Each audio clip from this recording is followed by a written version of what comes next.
예, 두 번째 시간으로 들어갑니다. 옛 이름 야곱, 새 이름 이스라엘의 장례 기간, 애굽에 남은 이스라엘의 어린 후손들과 우양 때를 돌볼 품꾼들은 그 신분이 애굽 사람들이므로 싹군 목자들을 상징하며 종들이죠. 요셉의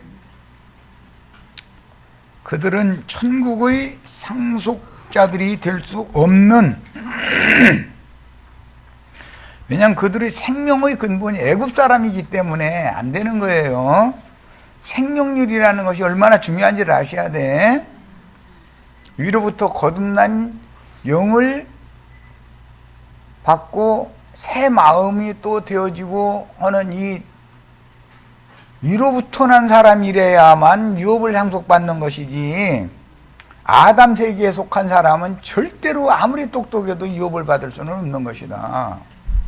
그러니까 목사님들이 아무리 똑똑하고 잘나고 그래도 하나님 나라의 유업을 받을 수 없는 신분으로 가지고 있으면 문제다 이거야. 위로부터 거듭난 사람이 아니면 이거는 그냥 종일 뿐이지 아들이 아니다 이거예요. 이걸 잘 생각하셔야 돼. 생명률이라는 걸 아셔야 돼.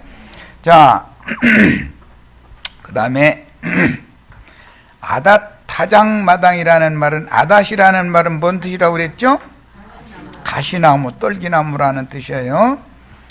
아닷 타작마당에 이르려면 반드시 요단강을 건너가야죠. 예. 애굽의 애국기간 70일이 지난 후에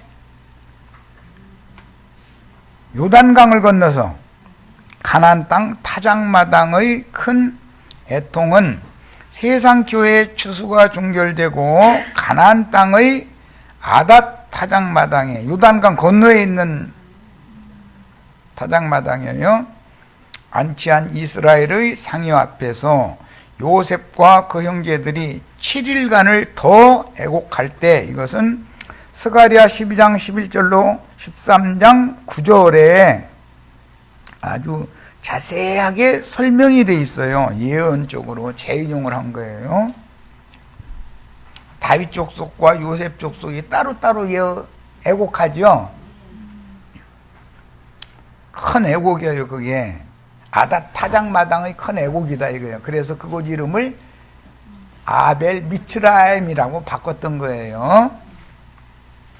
계시록 1장 7절에는 주님이 구름 타고 오실 때 그 앞에 온 땅의 모든 사람들이 다 애곡할 거라고 그랬죠. 그러면 이 애곡하는 사람들은 가나안 땅에서 이미 야곱 족속이 가나안 땅에서 그들과 함께 살 때 알고 지내던 사람들이죠. 거기에서 기근을 만나가지고 요셉을 따라서 애굽으로 이스라엘의 자손들은 내려갔다가 지금 다시 올라오는 중이에요. 그러면 이스라엘과 이스라엘의 아들들을 다 아는 사람들이란 말이야, 당연히. 자, 그러니까 이것은 말씀을 받은 사람들이다, 안 받은 사람들이다. 조문 온 사람들은 말씀을 받은 사람들이겠죠. 가나안 사람들이죠. 애굽 사람들이 아니죠. 다 세상 말로 하면 기독교인들이지 불신자들이 아니에요. 그러니까 인맞은 이스라엘 12지파가 신앙이 회복이 되려면 7일간의 애곡, 이스라엘 12지파가 통회하는 영이 부어져야 되는 것이다 그 말이에요. 그때가 반드시 오죠. 그들을 버리는 것이 그들을 죽이는 것이지만 그들을 다시 받아주시면 그들이 다시 살아나는 것이 아니면 무엇이겠느냐 그랬어요. 그러니까 죽고 사는 것은 통회하고 돌이키느냐의 여부에 관계가 된 거죠. 가나안 사람들의 조문을 7일 동안 받은 것은 애굽에서 70일, 가나안 땅에서 요단강 건너 아닷 땅에서 7일 합하면 71회가 나오죠. 77일이죠. 날짜적으로만 계산한다면. 이 71회의 예언에 대한 기초이므로 영감을 받아서 71회를 해석할 줄 알아야 된다.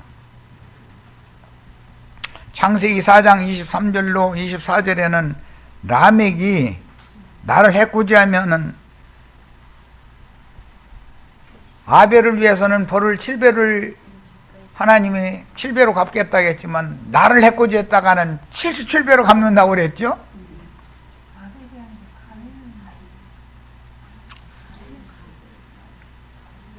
가인을 위해서. 마태복음 18장 21절로 22절에 보면 베드로가 형제가 나한테 죄를 범하면 몇 번이나 용서를 해줘야 돼요. 그러니까 7번뿐 아니라 70번 7번씩이라도 용서를 해야 된다 그러셨죠.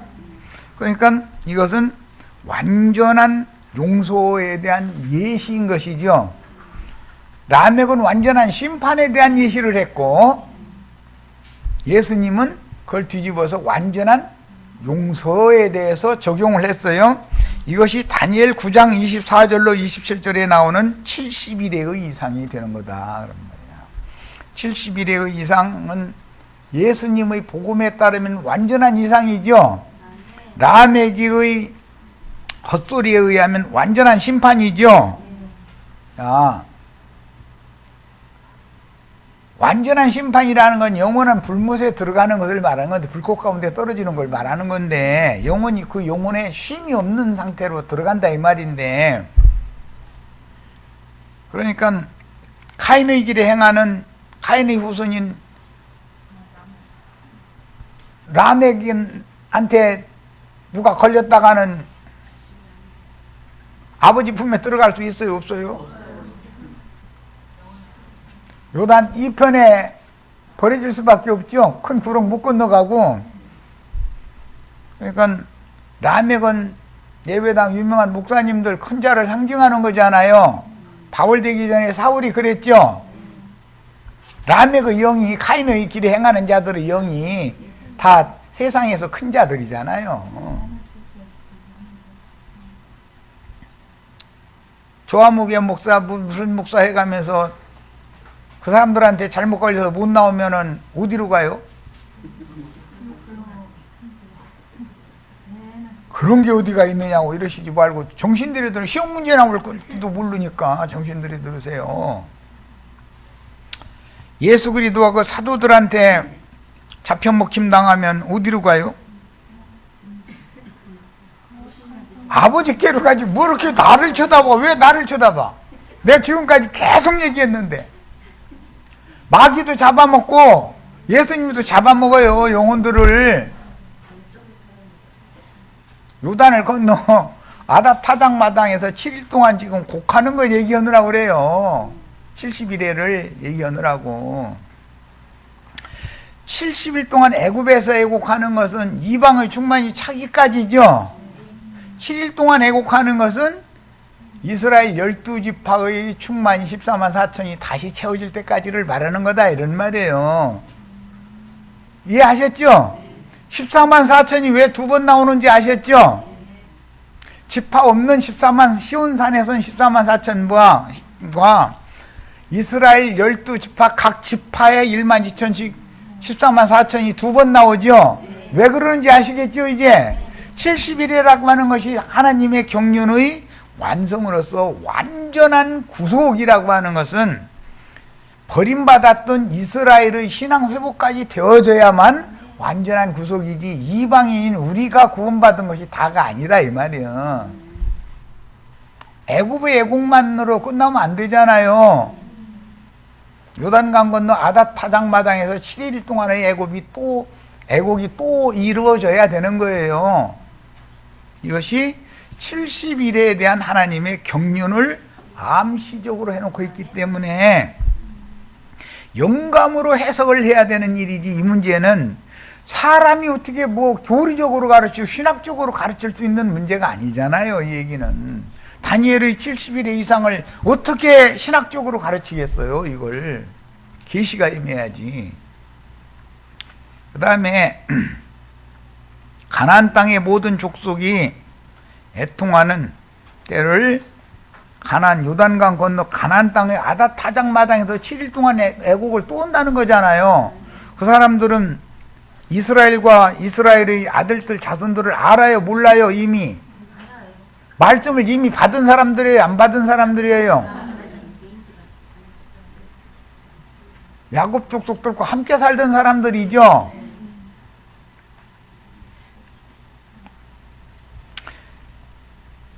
이 애통은 스가랴 12장 11절로 13장 9절에 예시가 되어졌고, 각 지파별로 애통하죠. 스가랴 12장에서 13장에는 각 지파별로 애통하잖아요. 그런데 이것은 비유로서 이스라엘 12지파가 회개하고 돌이킬 것에 대한 상징이다 이 말이에요. 이스라엘 12지파는 영원히 버림받아요. 하나님이 택한 자들을 완전히 버려요? 완전히는 버리지 않아요? 바깥 어둠에 일시적으로 쫓아냈다가 다시 들어오게 허락하는 때가 온다 이 말이에요. 그것이 성경 여러 군데에 나와 있죠. 바벨론으로 쫓아보냈지만 다시 돌아온 무리가 때가 차면 있는 것이고, 개인적으로도 미리암이 이스라엘 진영 밖으로 7일 동안 쫓아내서 문둥병 걸려가지고 쫓겨남을 당했지만 7일이 차면 돌아오잖아요. 그런데 그동안 미리암이 돌아올 때까지는 구름기둥과 불기둥이 이동을 해요, 안 해요? 그러니까 징계가 끝날 때까지 기다렸다가 미리암이 다시 돌아와야 이동을 하잖아요. 시험 문제 낼 거예요. 이것도 시험 문제 낼 게 왜 이렇게 많이 나오나 모르겠던지 계속. 왜냐하면 기독교계가 생판 안 가르치던 걸 지금 완전히 새로운 것을 가르쳐야 되니까 그러는 거예요. 그러니까 시험 문제를 자꾸 낼 수밖에 없어. 자, 그래서 아닷 타작마당의 애통을 나중에 이름을 바꿨는데 뭐라고 바꿨어요? 예, 아벨 미츠라임. 미츠라임이라는 것은 애굽을 말하는 거예요. 예. 아닷 타작마당은 땅에 남은 곡식을 마무리 주수하는 타작마당 교회인 하늘에 기록한 장자들의 교회가 최종 추수를 마감하는 교회를 말한다 이 말이에요. 자, 우리가 지금 영원한 복음을 이렇게 기독교계가 전하지 않던 복음의 은혜의 말씀만 기독교계는 전했어요. 그들은 그냥 무조건 다 사랑의 하나님만 얘기를 해요. 그런데 우리는 하나님은 때와 기한을 정해두시고 때를 따라서 일을 하신다. 그러므로 하늘 곳간에 감추어진 천국의 양식을 때를 따라서 나눠줄 자를 보내시기 마련이다라는 걸 우리는 믿는 사람들이고, 그 사람들은 때와 기간에 대해서 얘기를 하면은 무조건 하고 이단 나왔다고 그러죠. 때가 찼다 이 얘기하면 그 이단이더만 이래버려 됐뜸. 그죠? 우리는 한 번 사람이 죽는 것이 정한이시고 그 후에 심판이 있다고 했으면 준비를 해야 돼요? 하지 말아야 돼요? 이렇게 화급한 말씀을 전하는데도 엉뚱한 데만 쳐다보고 있어. 어디 로또의 전당 뭐 엊그제 어디 지나가다 보니까 로또 맞는 복권 파는 데가 그게 아주 로또가 잘 맞는 아마 그런 데가 있는가 보지. 그래가면서 막 간판 크게 써붙여가지고 사람들이 한 두어 사람이 어정거리는 거 내가 보고 갔는데, 로또 맞고 싶으면 거기 가야 돼요? 여기로 와야 돼요?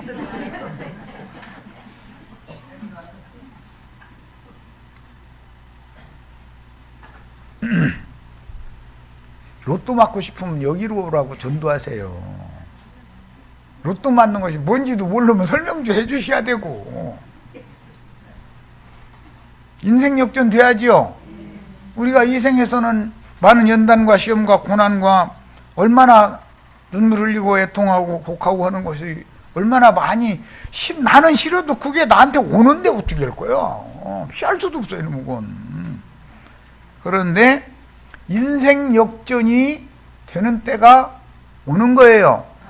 인생 역전을 하고 싶으면은 로또가 당첨 100% 되는 곳으로 오셔야 돼. 사기만 하면 이건 100% 당첨되게 돼 있어.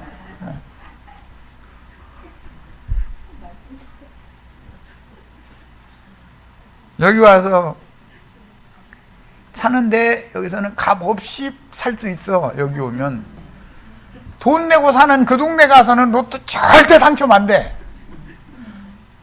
여기로 오시면 값 없이 다 살 수 있어.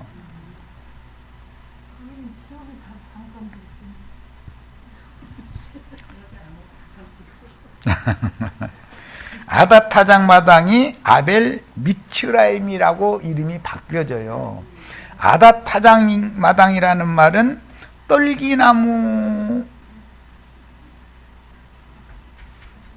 떨기나무를 벗어버리는, 육신에 있는 옛사람을 벗어버리는, 육성을 벗어버리는 타작마당이에요.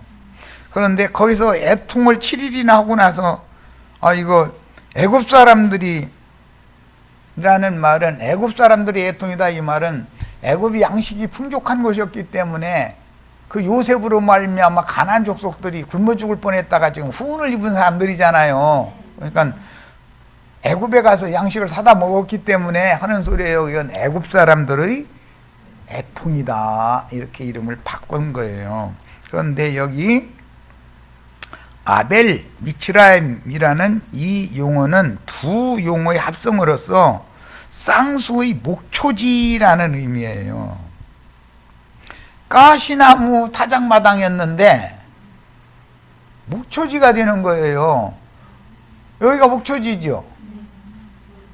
여기가 로또증권 사기만 하면 여기는 값없이 그냥 오는 대로 값없이 줄 거예요. 그런데 값없이 준다고 에이 찢어버리면은 뭐 당첨 안 되는 거지 뭐. 잘 간직만 하고 있으면은 때만 차면은 반드시 당첨되게 돼 인생 역전이 되는데 여기가 바로 쌍수의 목초지다. 이게 쌍수의 목초지.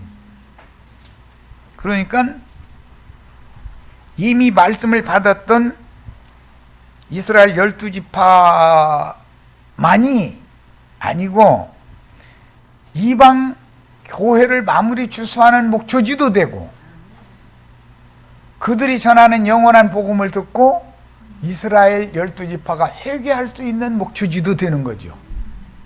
쌍수니까 쌍수.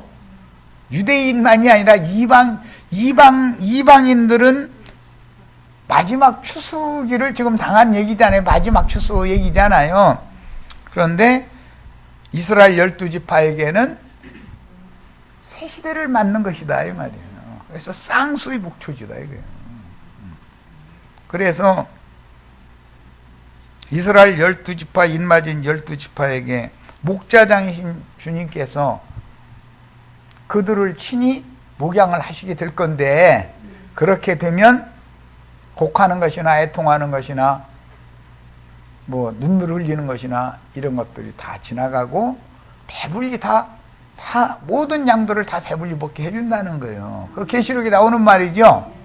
자, 이름이 이렇게 바뀌는 이치를 지금 설명했어요.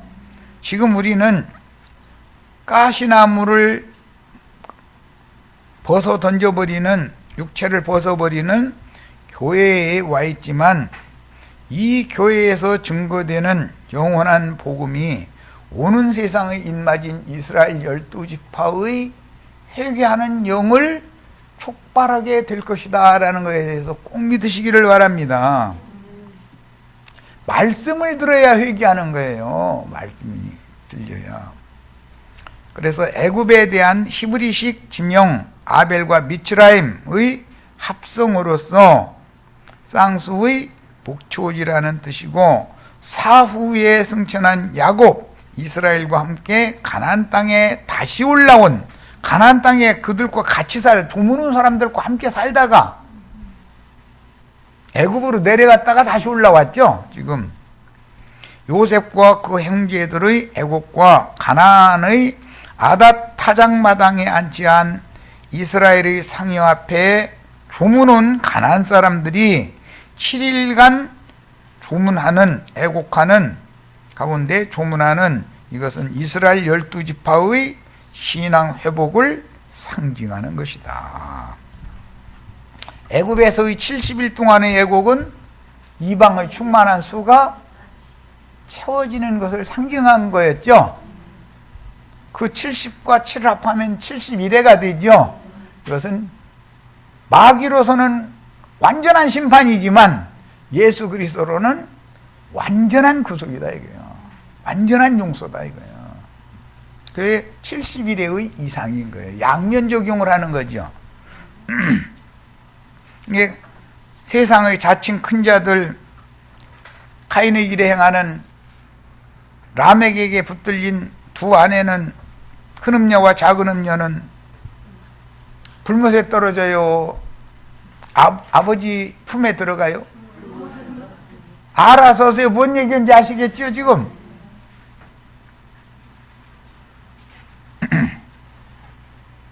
내가 미리 이렇게 해놓는 것은 탈곡해도 튀어나가지 말라고 엄포를 미리 놔두는 거예요. 튀어나가면 나만 손해지 주님이 손해날 일은 없어요. 주님은 그 사람 자리를 다른 누군가를 우리가 예기치도 않던 사람 딱 불러다가 앉혀놓을 수 있어. 얼마든지 하실 수 있어. 나 만났는데 아니 나도한 형제 저 만나러 갈 거야 하고 결심하고 온 사람 손 들어봐. 나도한 형제라는 사람이 어디서 무슨 얘기를 하고 있는지 알도 못하고 어떻게 하다 보니까 오게 된 거지. 그래서 주의 성령이 여기다 데려다 놓은 거지 내가 온 게 아니잖아요. 그냥 튀어나가는 것은 알아서 하는 거예요. 누군가를 하나님 얼마든지 데려다가 대신 앉혀놓을 수 있다는 걸 아셔야 돼. 난 이건 한 번, 두 번 경험해 본 게 아니라 이건 자신 있게 말할 수 있어. 아주. 야곱은 젊은 날 그 아버지에게 영적 장자가 받는 복빌을 받고 원래 에서가 장자인데 차자인 야곱이 장자의 복을 받았잖아요. 그 바람에 아버지의 축복을 받고 나니까 고생길로 들어서게 되죠.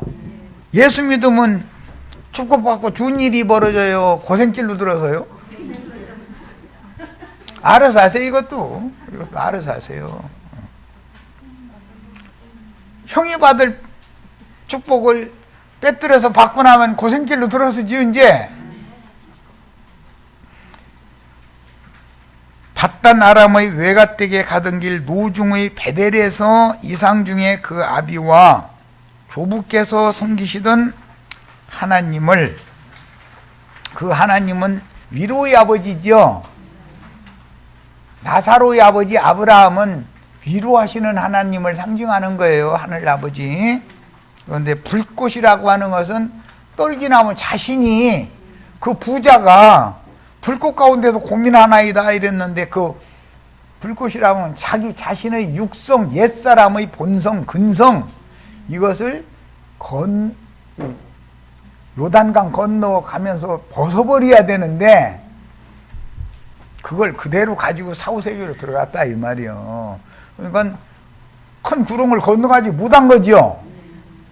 그 사람은 어디에 떨어져요? 불꽃 가운데 던져지게 돼 있다 이거예요.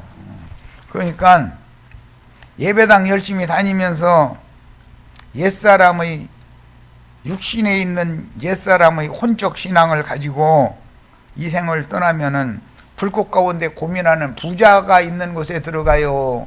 거지였던 나사로가 있는 아버지 품에 들어가요? 이거 뭐 구태 쉬운 문제 낼 필요도 없죠? 이건 유치원생도 알아들어.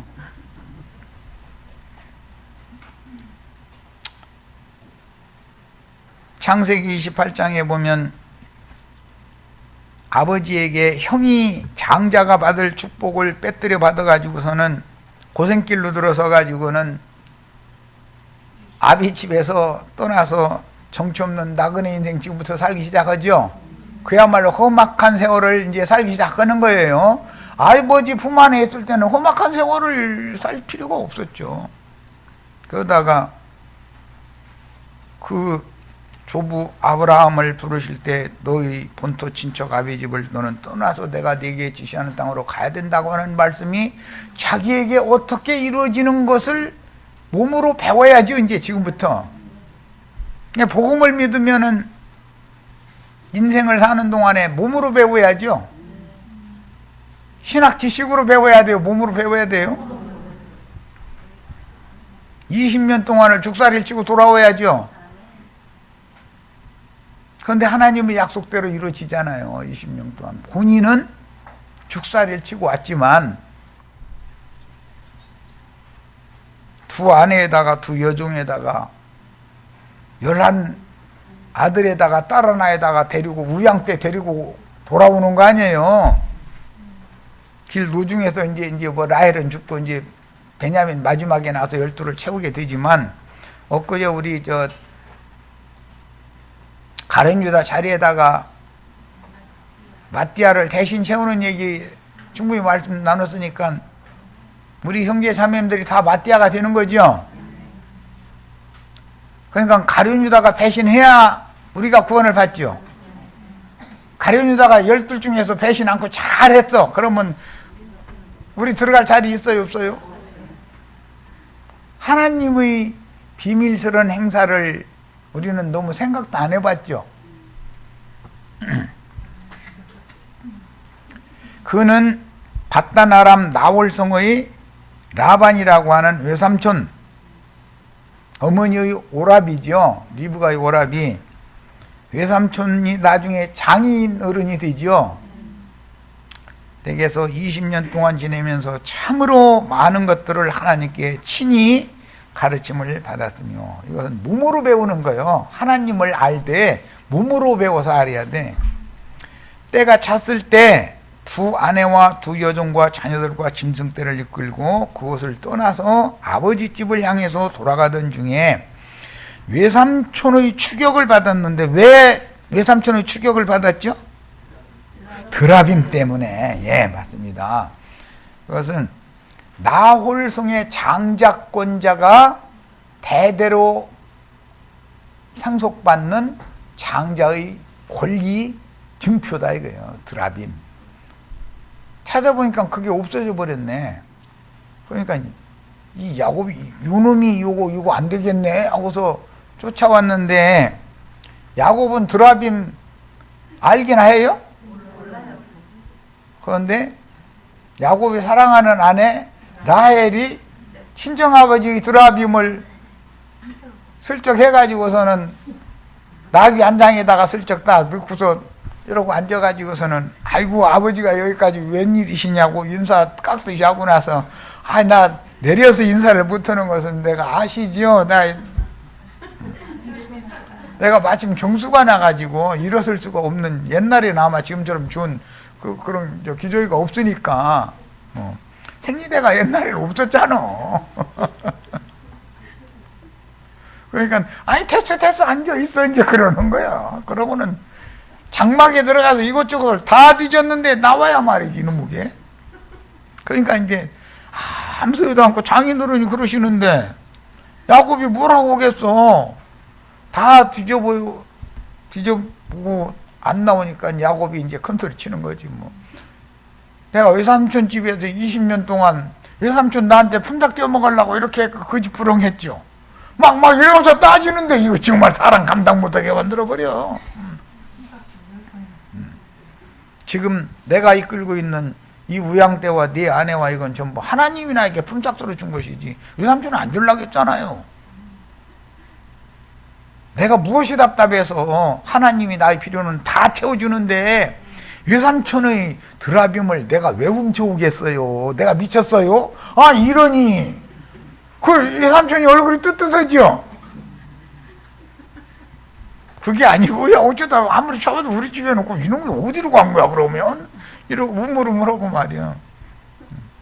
그래서 거기서 언약을 맺어서 그곳에서 완전히 외삼촌의 세력과 야곱의 세력이 분리되지요, 이제. 예, 우리 형제 자매님들도 본토 친척 아비집, 친정아버지 집 떠나야 돼요. 친정아버지 밑에서 계속 나 친정아버지 영원히 살 거야. 그래야 돼요. 거기서 떠나서 내 남편 찾아가서 내 가정 세워야죠.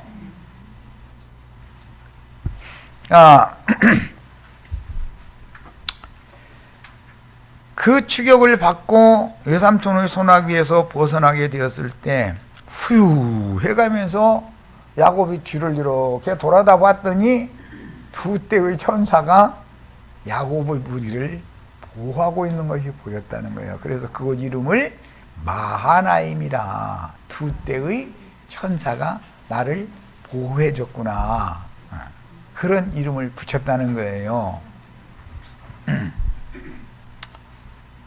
장인이며 외삼촌과 헤어진 그 산에서 언약을 맺고 외삼촌이 돌아간 다음에 외삼촌이 돌아가는 걸 이렇게 돌아다 보니까는 두 떼의 구름이 자기들을 에워싸고 있더라는 거잖아요. 오늘 우리 형제 자매들 개인적으로도 그렇고 교회가 이런 교회 생활을 해야 되겠죠. 그는 정신 차릴 겨를도 없이 지내온 20년 세월은 전에 베델에서 만난 하나님과의 약속을 돌아볼 겨를도 없었다. 약속은 분명히 하나님이 약속은 받았지만 약속 다 까먹은 거지 뭐. 그냥 아무 정신없이 살으니까. 그리고 라헬한테 뭐라고 했냐면 세상에서 뭐라고 하던데 찍혔다고 그러던가 백혔다고 그러던가 뭐 이래가지고 꽂혔어. 라헬한테 꽂혀가지고 7년 종살이를 더 하는데 수일 지나가는 것 같더래. 그냥 라헬만 생각하면 그냥 기쁜 거지 뭐. 야, 참 그걸 보니까 많은 연단과 시험 중에서도 여전히 또 이겨낼 수 있는 어떤 거리를 또 보내주시는 하나님이라는 걸 알 수 있죠. 여기에 대해서 내가 할 말이 참 많은데 이제 그때 이상 중에 나타나서 약속해 주셨던 그 말씀과 같이 변함없이 야곱의 전 인생에 함께 하시며 지켜주시고 인도하시되 두 무리의 전사들을 보내 보호해 주시며 오늘까지 인도하셨음을 깨달았던 것이다. 여기에 근거해서 내가 험악한 세월을 보냈다 온 것이지, 야곱의 노년에 들어서 물론 먹을 것 없어서 고생하고 그러다가 요셉에게 와서 지금은 호강하다 죽은 건데 꼭 그것을 일러서 내가 험악한 세월을 보냈다고 하는 것이 아닌 거죠. 야곱의 전 인생이 험악한 인생이었지만 야곱의 전 생애를 두 무리 전사를 보내어 보호하셨고 오늘까지 인도해 주신 하나님은 야복나루에서 새 이름을 받고 새 사람으로서 평생을 지팡이에 의지할 수밖에 없는 절름발이로 살 동안도 외삼촌 댁에서 함께 하셨던 것처럼 평생을 함께 하셨고, 애굽에 내려갔지만 애굽에서도 야곱이 내려가고 싶어 간 게 아니죠. 야곱은 거기 가고 싶지 않았죠. 그런데 가나안 땅에 좀 굶어 죽게 생겼으니까 할 수 없이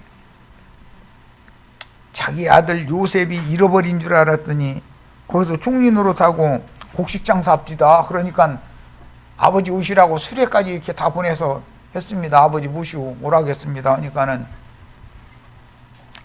기색이 바꿔져 가지고서 기쁜 마음으로 내려갔다는 거잖아요. 가지고 그 다음부터는 인생이 풀리죠. 그러니까 노년이 되면 인생이 풀려야 돼요, 인생이 막혀야 돼요? 젊을 때 잘 풀려나가던 사람이 노년 돼서 막혀야 돼요? 젊을 때도 풀리고 노년도 풀리면 제일 좋고, 그렇죠? 젊을 때는 풀리면 안 됩니다, 이렇게 답변하시면 틀린 말이요. 젊어서도 잘 풀리면 좋고, 그 대신 노년엔 더 잘 풀려야 되고, 젊어서는 두 번째는 차서는 더 잘 안 풀리고 꼬였지만 노년에는 술술 돼야 돼. 다 그렇게 되시기를 바래요. 적어도 우리 형제 자매님들 뭐 얼굴 보니까 뭐 젊어서 잘 풀리는 사람은 별로 없는 것 같고 노년에는 술술 다 되시기를 바래요. 그런데 제일 좋은 것은 젊어서도 잘 풀리면 젊어서도 잘 풀려, 늙어서도 잘 풀려. 제일 좋은 거죠. 사실은 그렇게 복을 받으셔야 돼요. 그런데 그게 흔한 일이 아니니 젊어서는 힘들었지만 노년에는 꼭 잘 풀리시기를 바래요. 나도한 형제한테 축복받으면 그대로 돼요. 야곱 이스라엘의 사후에 애굽에서 40일 저기 안 했네. 노년에 잘 풀렸다가 지금 소강하는 가운데에서 애굽에서 죽어가지고 그 시신이 요단강 건너 아닷 타작마당 아벨 미츠라임이라고 이름이 바꿔진 그곳을 거쳐서 아버지의 품에 들어간 거예요. 이제 장사 과정 이제 다 끝났어요. 야곱 이스라엘의 사후에 애굽에서 40일 기간 향품 처리를 하고 그 후로 30일간 애곡한 기간 합쳐서 70일의 애곡 기간이 지난 후에 가나안 땅의 아닷 타작 마당, 나중에 이름이 바꿔지는데 뭐라고 바꿔져요? 아벨 미츠라임으로 바꿔져요. 아닷 타작 마당에 안치한 이스라엘의 상유 앞에서 인맞은 이스라엘 12지파에게는 아닷 타작 마당이 되겠죠? 아니 아벨 미츠라임이 되겠죠?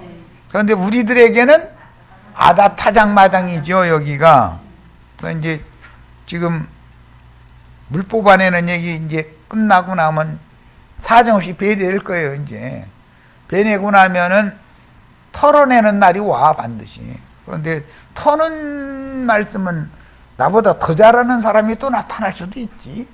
혹시 우리 홍영재가 더 잘하려나? 근데 홍영재는 마음이 약해서 내가 보니까 더 잘할 것 같지는 않고 누가 잘하려나 모르겠어. 주님이 어떤 사람 세우겠지 뭐. 그런데 털어내는 얘기하면 좋아요, 나빠요? 편하가죠. 탈곡기계에 갖다 들대면 싫죠. 낫으로 베는 것도 싫다고 그러는 반에 탈곡기계에 갖다 들대고 훑어버리면 싫잖아요. 그래도 나중까지 견뎌야 돼요? 튀어나가야 돼요? 왜 나중까지 견디는 자는 구원을 얻으리라는 말을 왜 하셨는지 아시겠죠? 추수라는 건 방식이 여러 가지다 이거예요. 베고 노젓가리를 쌓고 탈곡하고 바람으로 까불고 알곡만 곡간에 갖다 드리고까지 해야 추수가 되는 거죠. 그러려면 그 일꾼들이 많은 일을 다 해야 되잖아요. 그런데 나도한 형제 혼자는 나는 못 할 거 아니야. 지쳐서. 또 누군가를 보내주시겠지 뭐 통역자를. 이스라엘이 상위 앞에서 7일의 예고기간을 다시 갖는 그림은 이방인의 충만함이 채워진 후에 인맞은 12지파가 신앙을 회복하게 될 것임을 암시하여 완전한 구속을 상징하는 70일의 예언을 이루는 기초다. 애곡기간이 70일의 예언이 이루어지는 기초가 된 거죠. 70일의 예곡과 7일의 예곡에서 71회가 된 거예요. 이건 쉬운 문제 낼 거예요. 다니엘을 9장 71회의 이상에 대해서 논하라 이렇게 쉬운 문제 낼 거예요. 그러면 어디서부터 어떻게 결과적으로 해서 이방의 구원 충만한 수가 차고 난 다음에 이스라엘이 또 충만한 수가 또 채워지는 구원이 어떻게 이루어지는지 이방인들이 회개하고 돌이키고 이스라엘 12지파가 또 이방의 충만한 수가 찬 후에 또 회개하고 돌이키고 하는 일이 어떻게 실현되는지를 체계적으로 잘 설명을 할 수 있어야죠. 다 A뿔 받으시길 바래요. 한 인간의 면에서 보자면 그의 말년에는 그의 조부 아브라함과 아버지 이삭의 때처럼 큰 기근을 만나서, 야곱의 때도 기근이 왔었죠? 아브라함의 때도 기근이 왔었죠? 이삭의 때도 기근이 왔었죠? 야곱의 때도 기근이 왔어요. 자, 이것은 큰 기근이라는 건 굶어 죽을 위경에 처한다 그 말이니까, 하나님의 말씀을 듣지 못하는 기갈을 신앙생활을 하다가 보면 당하게 돼 있다는 말이죠. 가나안 땅을 떠나 식솔들과 함께 애굽에 내려가서 요셉에게 부양을 받다가 죽은 자요, 기구한 인생을 살다가 떠난 사람이었습니다. 그러나 영적으로 보자면 그는 당시의 세계적인 강대국인 애굽의 국왕인 바로 파라오라고 그러죠. 애굽의 왕 이름을 만나자 그를 축복함으로 이스라엘은 애굽 왕 바로보다 높은 신분이다라는 걸 증명했는데, 히브리서 7장 7절에 의하면 폐에 일어나고 낮은 자가, 즉 바로가 이스라엘보다 낮은 자다 이거예요. 바다에서 올라온 짐승이지만 그 수로 볼 때는, 그 공력으로 볼 때는, 내공이 쌓인 것으로 볼 때는 야곱을, 이스라엘을 당할 수 없는 거다. 세상에 가장 백악관에 앉아 계신 분이고 크레물린 궁에 앉아 계신 사람이고, 중국의 그 무슨 성이지 그 성이? 자금성. 자금성에 앉아 있는 분이라도 나도한 형제만 무디어. 대한민국 청와대에 앉아 계신 그분도 차라리 나를 데려다 거기다 앉혀. 이렇게 하면은 아마 이상하게 생각할 거예요. 왜냐하면 지혜와 계시의 영이 그들에게는 없다는 거예요. 세상의 영만 충만하지 사후세계, 영의 세계에 대해서는 깜깜한 사람들이요. 그러니까 폐 일어나고 낮은 자가 높은 자에게, 작은 자가 큰 자에게 복빌을 받게 마련인 거예요. 자, 그는 두 무리의 천사들인 영광의 그룹들과 앞서가신 열조의 영령들인 치천사들을 야곱 일행의 수호 천사로 보내신 여호와께 보호와 인도를 받으며 하나님의 손으로 친히 가르침을 받으며 그 성품과 인격에 있어서, 세상 말로는 내공을 축적한다, 쌓는다. 그런데 성경에서는 내공이라고 하지 않고 공적이라고 되지. 공력이 쌓인 것에 따라서 그리스도인들이라도 상이나 벌을 받는 것을, 그리스도 심판대에서는 공력이 쌓인 것을 심판하는 거예요. 하나님의 심판대에서는 믿은 사람이냐 믿지 않은 사람이냐를 따라서 심판하죠. 믿은 사람인데도 상을 받을 자냐 벌을 받을 자냐는 또 심판하는 건 그리스도의 심판대지요. 오늘은 여기에 중점을 할점 말씀 나누는 중이에요. 70일의 표상에 대해서 말씀을 나누는 중이에요. 인용한 성경에 따르면 이스라엘의 장례 행렬이 어마어마하게 큰 규모였다는 것을 알 수가 있는데, 이스라엘의 전 인생을 함께 하셨던 그 열조의 하나님께서는 그의 사후에도 여전히 함께 하신다라는 걸 보여주신다. 이 생에서 야곱을 험악한 세월을 지나게 하신 것은 겉사람을 후패시키는 대신 속사람을 날로 새롭게 하기 위한 것이죠. 새 영과 새 마음으로 새 사람을 창조하느라고 그런 거예요. 그리고 요단강 건너의 아닷 가시나무 타작마당에, 그것은 추수 때를 맞은 교회를 말하는 거예요. 우리는 지금 이 장자들이 교회, 후사들이 교회를 지금 회복하는 말씀을 지금 증거하고 있는 중이죠. 장례 행렬이 아닷 타작마당에 이르러서는 인마딘 이스라엘 12지파에게는 아닷 타작마당의 이름이 뭘로 바꿔진다고요? 아벨 미츠라임으로 바꿔질 거예요. 이르러서는 7일간이나 크게 호곡을 하였고 그 일로 그곳 지명을 아벨 미즈라임, 즉 애굽 사람들의 애통이라는 별칭을 갖게 되었다고 했습니다. 이게 70일의 경륜이 어떻게 이루어지는 것을 지금 말하는 거죠.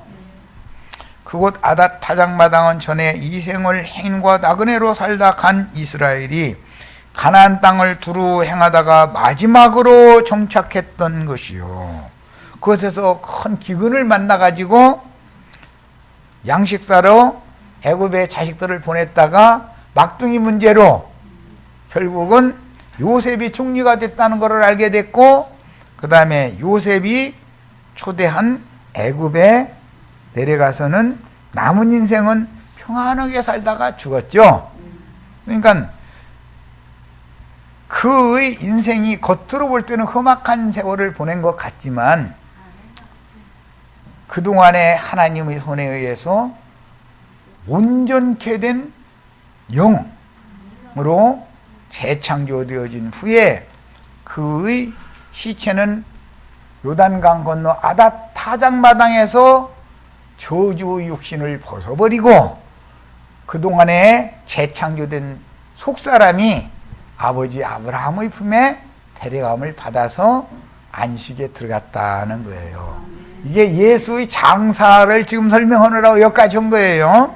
자, 여기까지 해서 마칩니다.